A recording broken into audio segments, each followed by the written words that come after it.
Hey everybody, it's 2 weeks after I initially applied to be a juicer for Lime Bike, and it's time to give this a chance because today I finally got my chargers in the mail. Finally got these. Now it's time to go. So, I just went out to try to catch my first Lime scooter and harvest it, and somebody has it in their backyard. So I can't go get it because there's a fence and all that, and you know. Drove down this back alley just to look for it, and yeah, it's not in the back alley, but it does show that it's right here. So report it.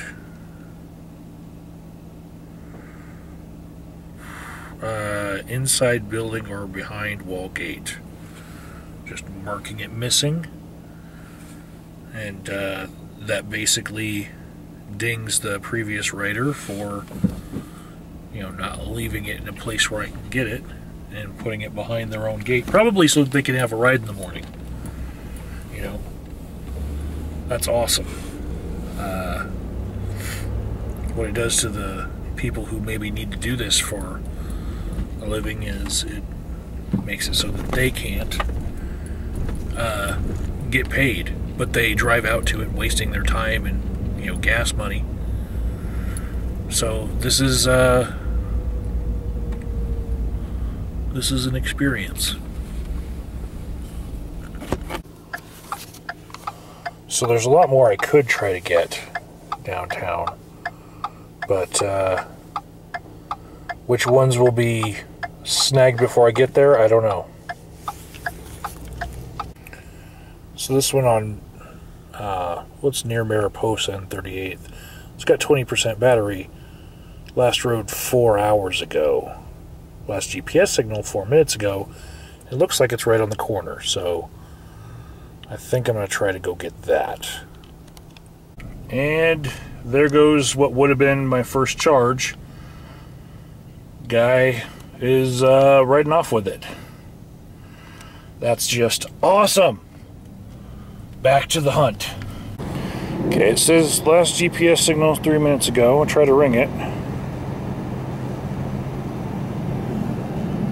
And it's not here. Guy just probably, that was the one that he just rode off with.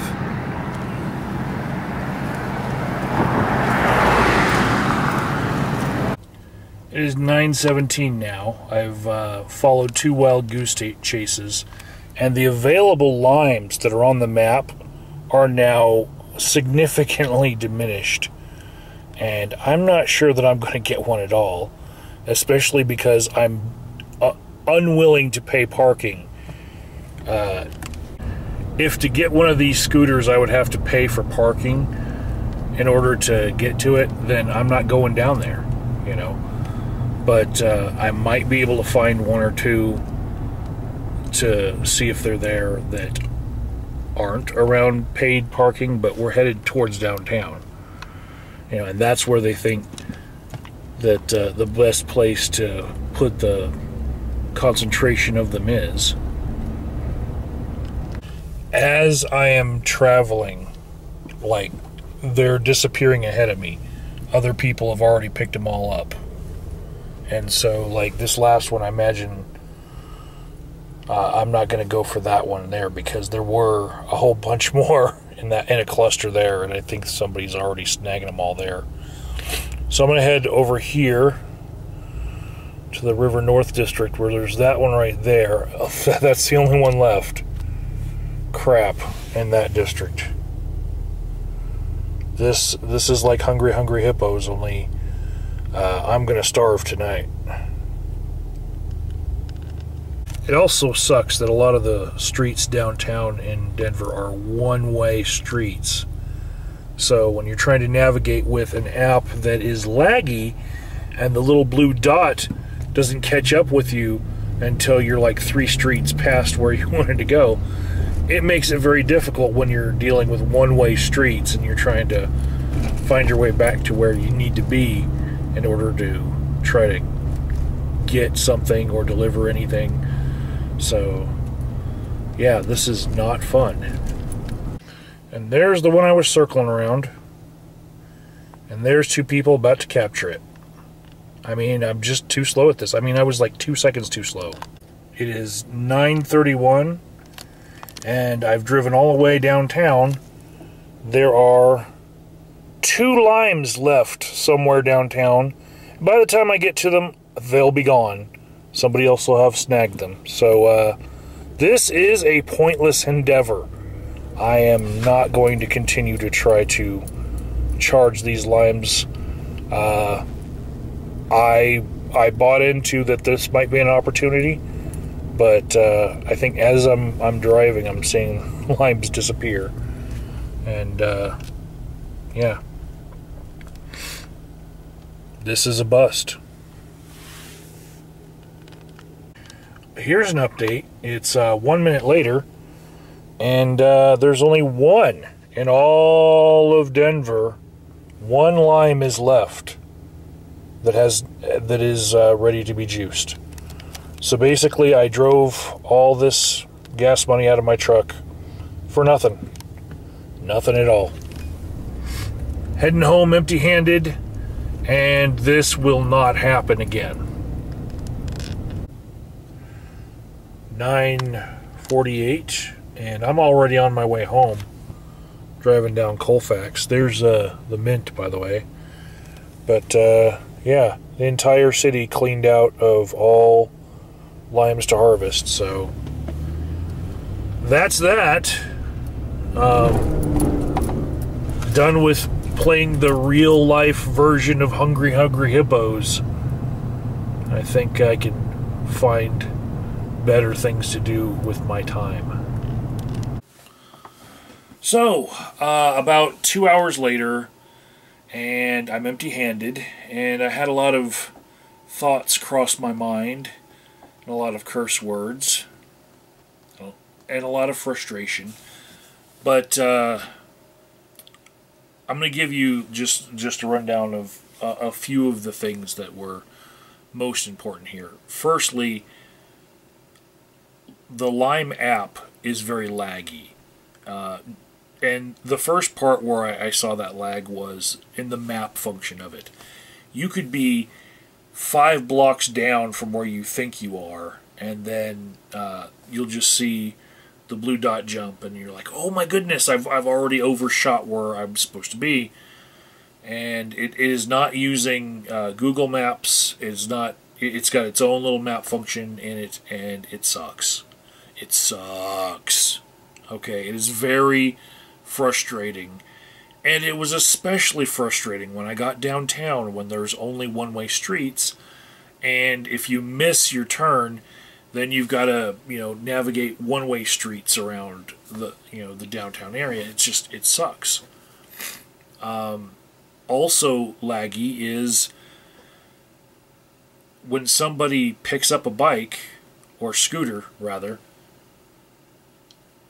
the dollar sign that is attracting people to that area doesn't go away right away.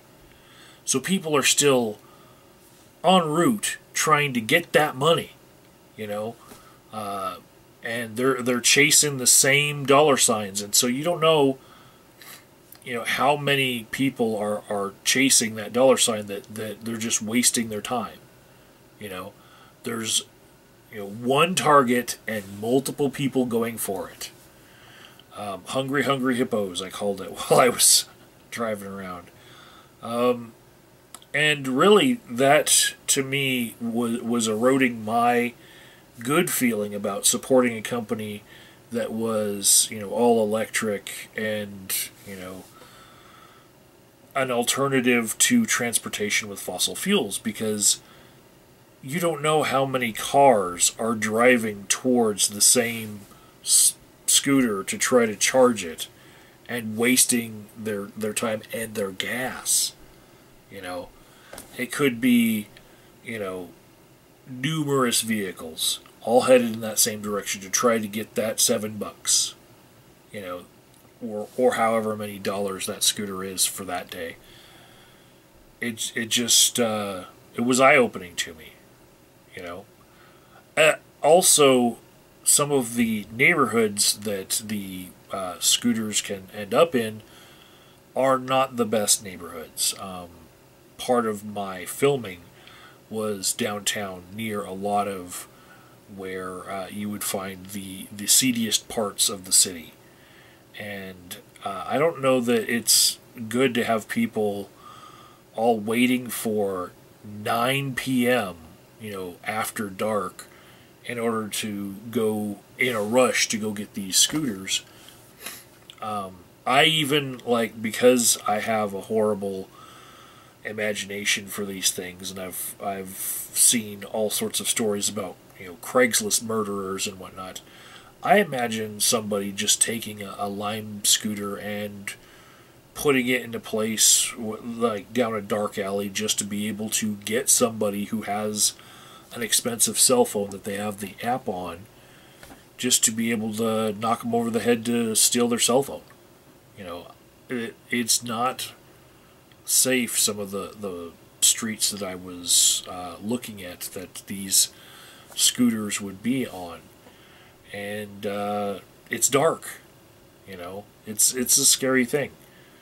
And if you're not brave enough to go driving around on streets that you don't know in the dark and go around looking for scooters, then I don't recommend this at all. And the one positive note that I have from this is that I did have to purchase the chargers, and the 4 that I bought, it was a set for $65 that I bought. I purchased them from Limebike, and they didn't give me the ability to charge as a juicer, charge these scooters until the day my shipment arrived, right? But there are other people that are really wanting to get right on being a juicer who are buying up these things up on eBay. So the resale of these chargers is actually worth a little bit more, because other people have that dream that they're going to be able to get out there and get all those scooters, and they need more chargers because they're going to get more scooters than everyone else. And